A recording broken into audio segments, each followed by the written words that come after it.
स्वागत एक बार फिर से आप सभी का मेरी क्लास में। तो प्यारे बच्चों, यहाँ आज इस वीडियो में हम पढ़ेंगे कक्षा 10 अंग्रेजी की बुक फर्स्ट फ्लाइट का 4th chapter from the diary of Anne Frank.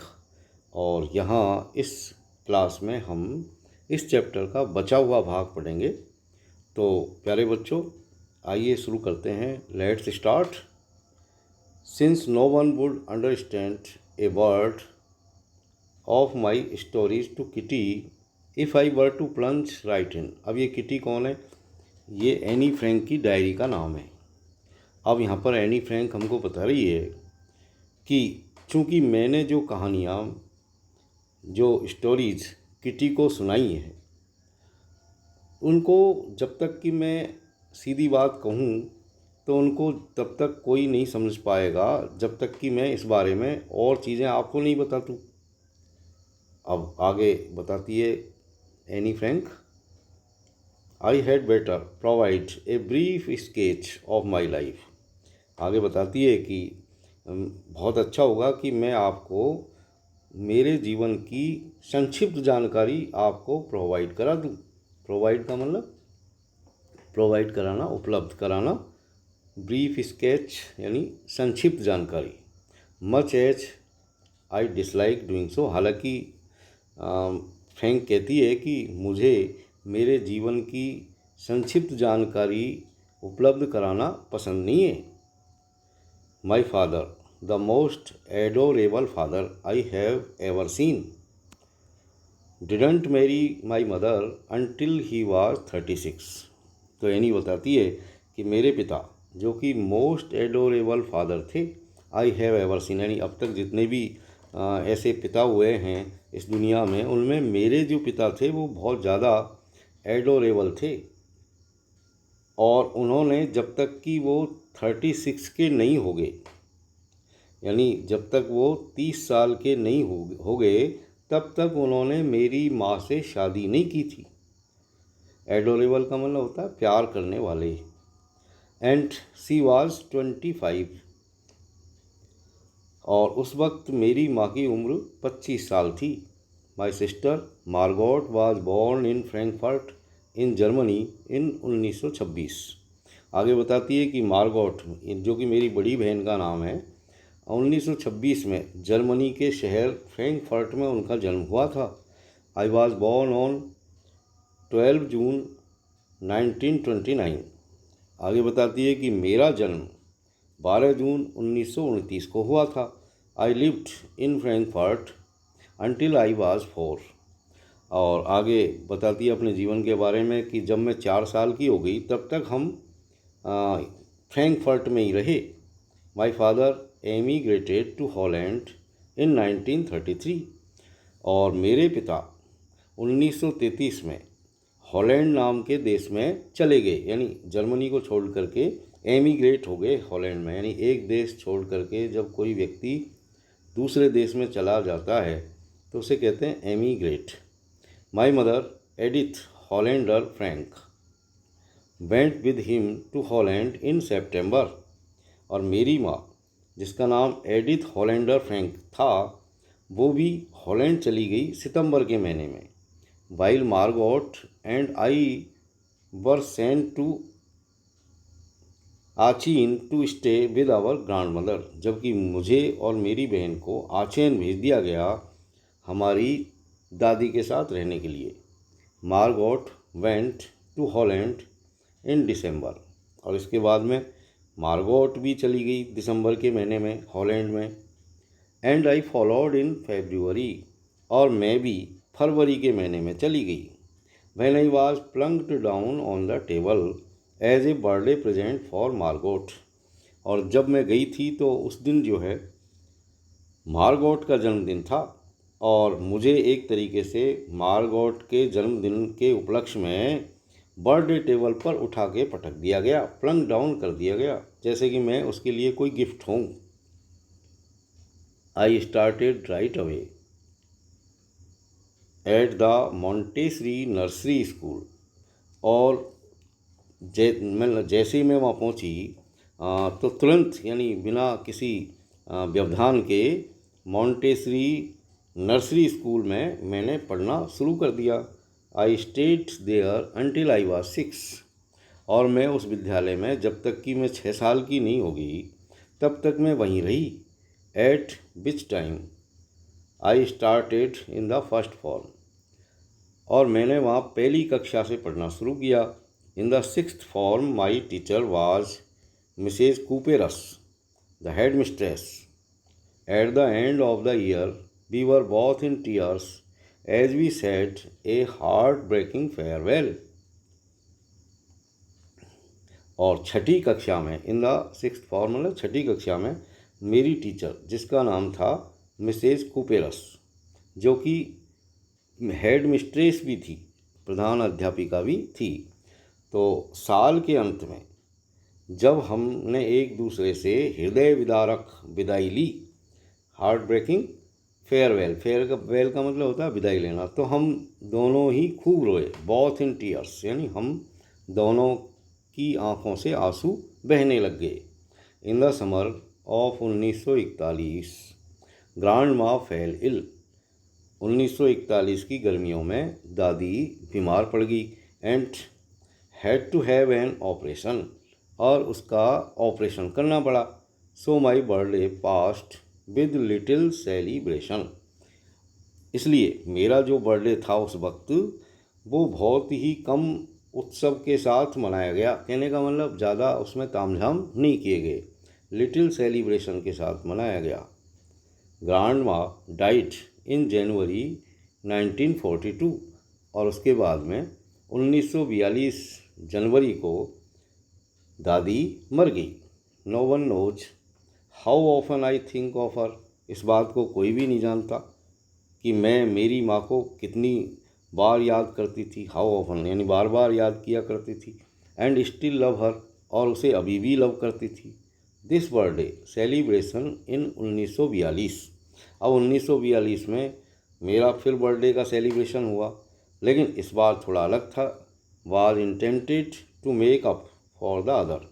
Makeup का मतलब होता है किसी चीज़ को की पूर्ति कर देना, किसी क्षति को दोबारा से पूरी करना। इंटेंट का मतलब इरादा। अब ये जो सेलिब्रेशन था मेरा बर्थडे का 1942 में, वो पिछले वाले की पूर्ति इसमें कर दी गई। यानी पिछली बार मेरा जो सेलिब्रेशन हल्का हुआ था, लिटिल हुआ था, अब की बार थोड़ा दमदार हुआ। And grandma's candle was lit along with the rest. और दादी के लिए भी सभी मोमबत्तियों के साथ दादी की मोमबत्ती भी जलाई गई। The 4 of us are still doing well. अभी भी हम चारों घर वाले अच्छा चल रहे थे। And that brings me to the present date of 20 June 1942। और ऐसा करते करते आज की जो वर्तमान डेट है यानी 20 जून 1942 तक हम आ गए। And the solemn dedication of my diary.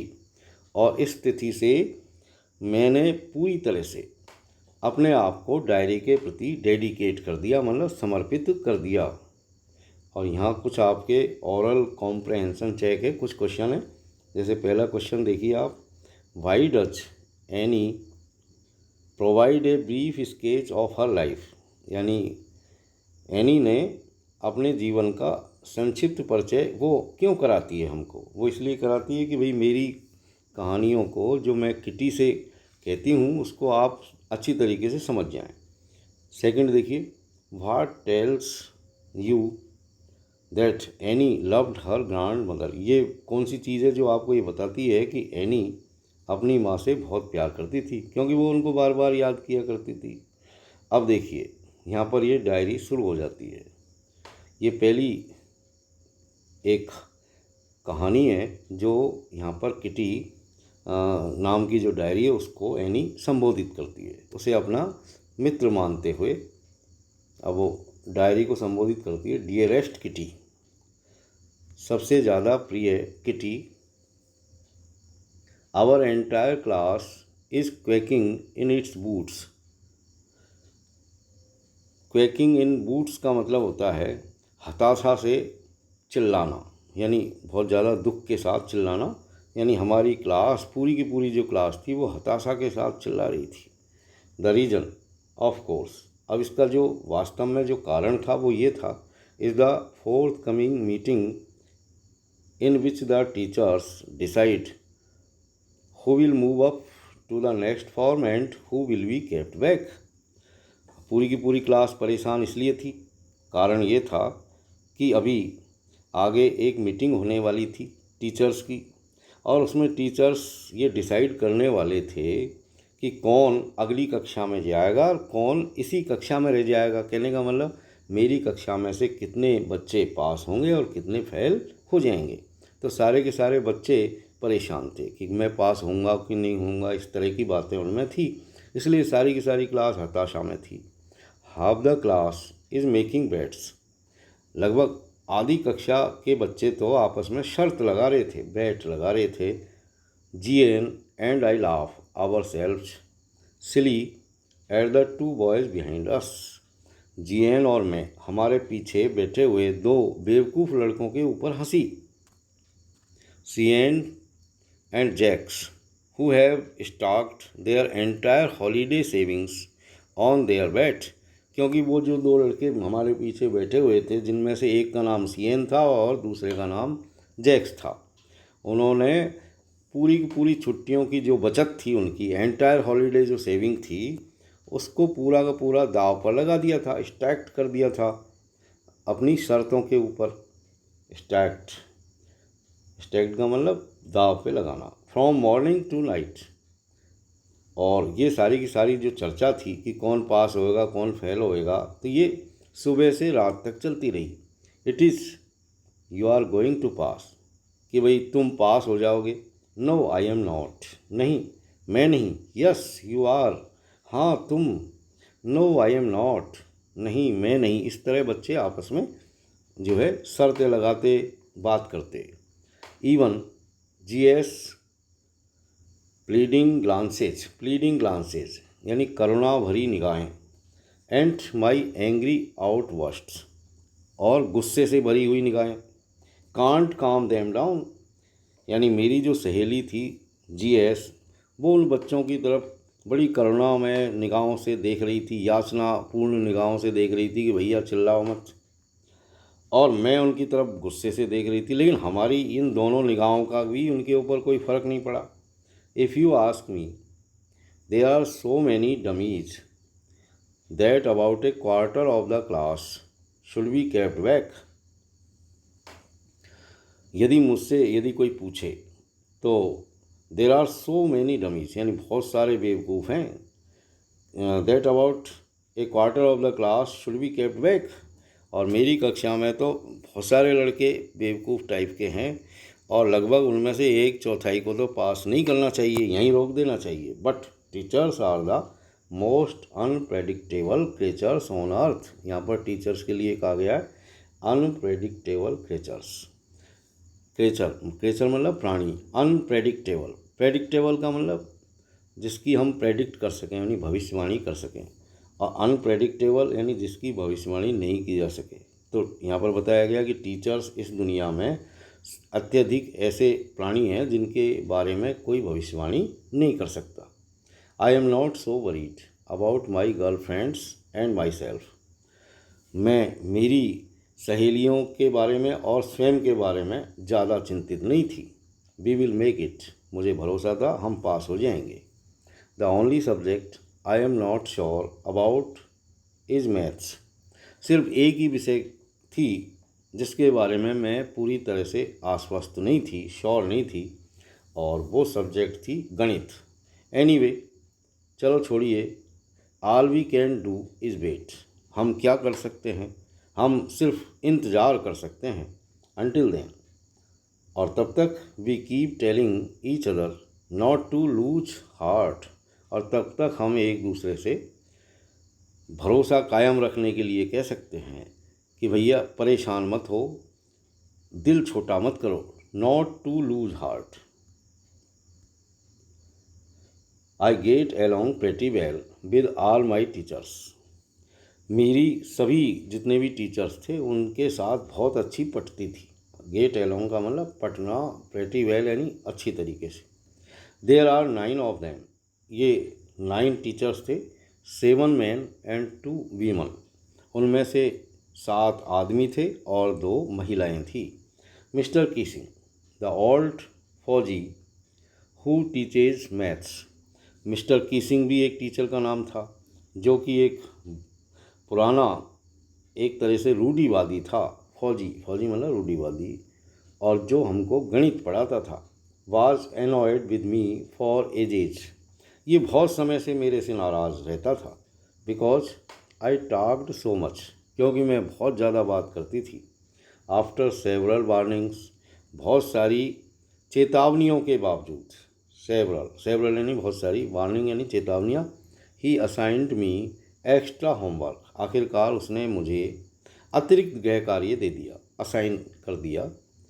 An essay on the subject A chatter box.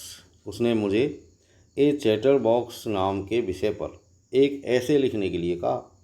A chatterbox, what can you write about that. अब ये क्या, ये जो शीर्षक है, एक बातूनी, ए चैटर बॉक्स, आप इसके बारे में क्या कर सकते हैं। I would worry about that later. मैं इसके बारे में बाद में चिंता करूँगी। आई डिसाइडेड, मैंने निश्चय किया। आई jotted down the title in my notebook. मैंने मेरी नोटबुक में इस टाइटल को संक्षिप्त रूप में लिख लिया। जॉट डाउन का मतलब होता है संक्षिप्त रूप में। Tucked it in my bag. मैंने उसे अपने बैग के अंदर रखा। And try to keep quiet. और मैंने चुप रहने की कोशिश की।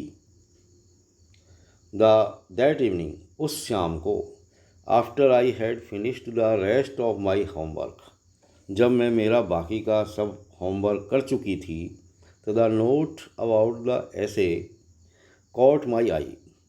तब उस ऐसे का जो नोट था, जो मैं लिख के लाई थी, उसकी तरफ मेरा ध्यान आकर्षित हुआ। कॉट माई आई यानी मेरा ध्यान आकर्षित हुआ। I began thinking about the subject. मैंने उस विषय के बारे में सोचना शुरू किया। While chewing the tip of my fountain pen. सोचते वक्त मैं मेरे फाउंटेन पेन के एक सिरे को चबा रही थी। Any one could ramble on and leave big spaces between the words. कोई भी व्यक्ति यदि इसके ऊपर निबंध लिखना चाहे तो आराम से लिख सकता है।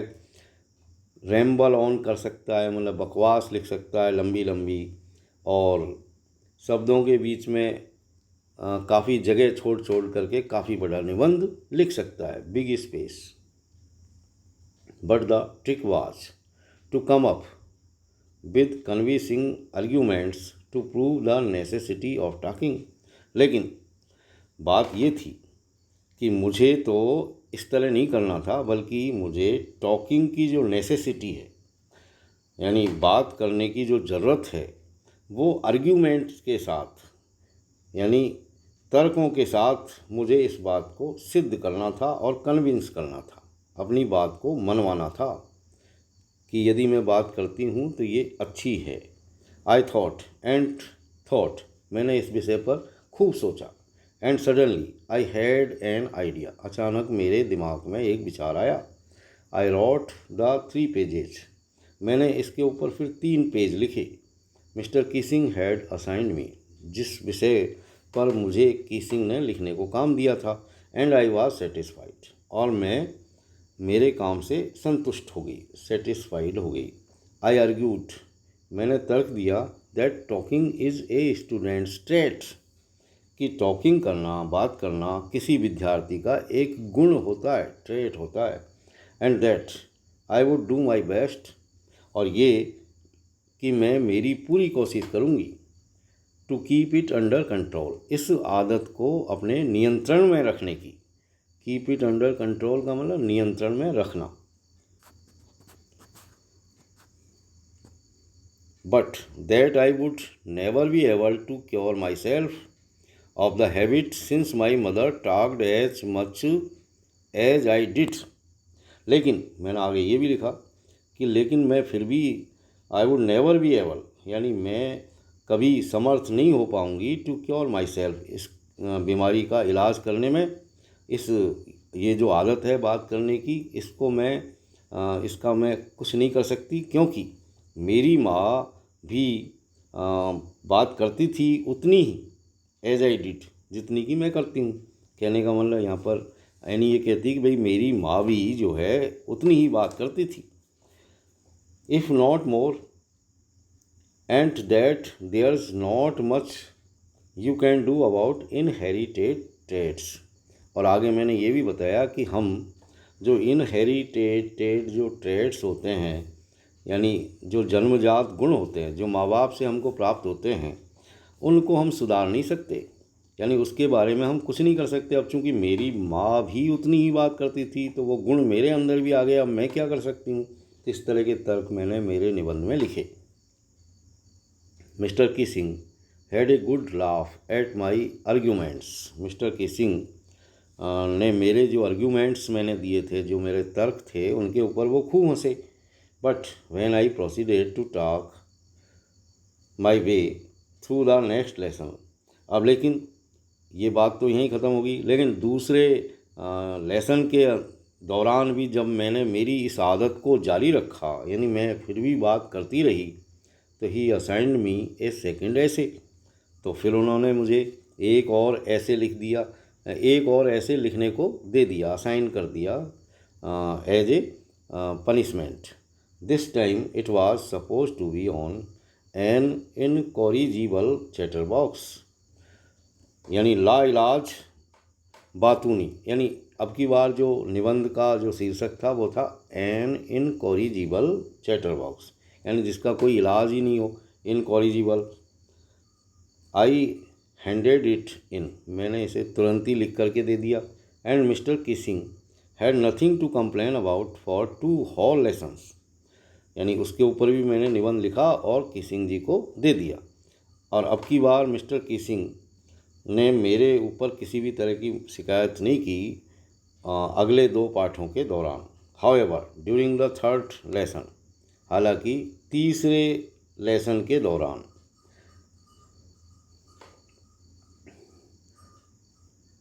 He would finally had enough, आखिरकार उनका सब्र का बांध टूट गया, यानी बहुत ज़्यादा हो गया।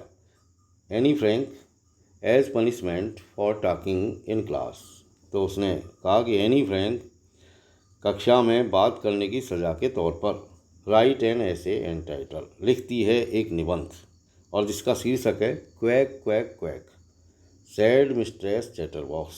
मिस्टर चैटरबॉक्स, मिस्ट्रेस यानी बालिका या बाला, चैटरबॉक्स ने कहा। तो इस विषय के ऊपर फिर मुझे एक निबंध लिखने को दे दिया गया। ये क्लास का सीन यहाँ पर आप देख रहे हैं, ये मिस्टर किसिंग है और ये एनी फ्रैंक है।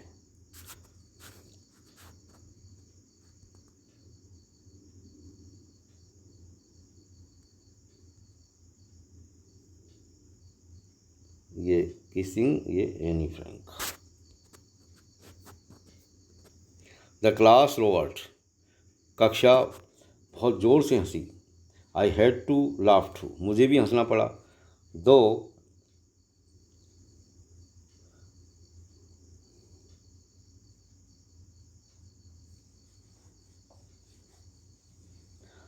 आई would nearly exhausted my ingenuity on the topic of chatterboxes, यद्यपि लगभग मैं मेरी जो बुद्धिमता थी, इंजेन्युइटी का मतलब होता है बुद्धिमता, इस विषय पर निबंध लिखते लिखते मेरी सारी जो बुद्धिमता थी वो पूरी हो चुकी थी। यानी मैं कहाँ तक निबंध लिखूँ चैटर बॉक्सेस के ऊपर, यानी मेरा पूरा का पूरा ज्ञान जो है निकल चुका था अब तक, पूरी तरह से एक्सहास्ट हो गया था। एक्सहास्ट होना मतलब ख़त्म होना, बीत जाना, थक जाना। It was time to come up with something else, तो मैंने सोचा अब की बार कुछ अलग करना पड़ेगा, समथिंग ओरिजिनल, कोई मौलिक बात। My friend Sane who is good at poetry, मेरी एक सहेली थी जिसका नाम साने था, जो कविता लिखने में माहिर थी। Offer to help me write the essay from beginning to end in verse, उसने मुझे एक सुझाव दिया कि अब की बार निबंध कविता में लिखो शुरू से अंत तक। And I jumped for Joy, और मैं खुशी से उछल पड़ी। Mister Keesing was trying to play a joke on me with this ridiculous subject. Mister Keesing मेरे ऊपर एक मजाक करने की कोशिश कर रहे थे। Trying to play a joke का मतलब मजाक करने की कोशिश करना, इस रिडिकुलस सब्जेक्ट के ऊपर, इस हास्यास्पद विषय के ऊपर। रिडिकुलस मतलब हास्यास्पद या व्यंग्यात्मक। But I would make sure the joke was on him, लेकिन मैं इस बात को भी सिद्ध करना चाहती थी कि ये जॉक मेरे ऊपर नहीं है बल्कि उन्हीं के ऊपर होगा। आई फिनिश्ड माई पोएम, मैंने मेरी कविता को पूरा किया। एंड इट वाज ब्यूटीफुल, और ये बहुत ही सुंदर थी। It was about a mother duck, ये कविता एक माँ बतख के बारे में एंड ए फादर स्वान, और एक पिता हंस के बारे में थी। विथ 3 बेबी डकलिंग, जिनके 3 छोटे बच्चे थे। Who were beaten to death by the father, जिनको चोंच मार मार करके मार दिया गया था बाय द फादर, उस हंस पिता के द्वारा। क्यों? बिकॉज दे क्वैक्ड टू मच, क्योंकि वो बहुत ज़्यादा क्वैक करते थे, यानी बहुत ज़्यादा काँव काँव करते थे। लकीली, सौभाग्य से, Mr Keesing took the joke the right way, सौभाग्य से मिस्टर किसिंग ने इस मजाक को सही तरीके से लिया। He read the poem to the class, उन्होंने उस पोएम को क्लास को पढ़ करके सुनाया। एडिंग हिज ओन कमेंट्स, साथ साथ में अपनी टिप्पणियाँ भी उन्होंने जो है साथ साथ में यानी अपनी बात भी रखी। एडिंग हिज ओन कमेंट्स यानी अपनी बात भी रखना, जोड़ना। And to several other classes as well, और ठीक इसी तरह उन्होंने अन्य कक्षाओं में भी इस कविता को पढ़ करके सुनाया। सिंस देन, तब से, I have been allowed to talk, यानी तब से मुझे कक्षा में बात करने के लिए आज्ञा दे दी गई। And haven't been assigned any extra homework, और मुझे इसके एवज में कोई अलग से होमवर्क भी नहीं दिया गया। On the contrary, on the contrary का मतलब होता है इसके विपरीत। Mr Keesing's always making jokes these days, आजकल मिस्टर किसिंग भी जो है हमेशा मजाक करते रहते हैं। Yours Anne. तो प्यारे बच्चों, यहाँ ये चैप्टर अब पूरा होता है, और अगली क्लास में एक नए चैप्टर के साथ फिर हम मिलते हैं। तब तक के लिए have a nice time. Thank you very much for watching.